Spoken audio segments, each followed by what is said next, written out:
মানুষ ফ্রিজ কেনে, তা কোরবানি করে না। ফ্রিজ কেনে কিন্তু কোরবানি করে না।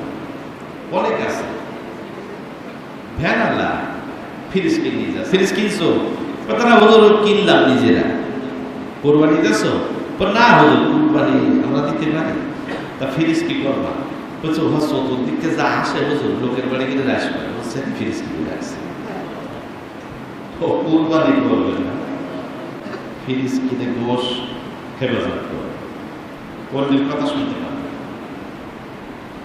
অনেক মধ্যম শ্রেণীর মানুষগুলাও দেখতেছি কোরবানিতে খুব একটা আগ্রহী না।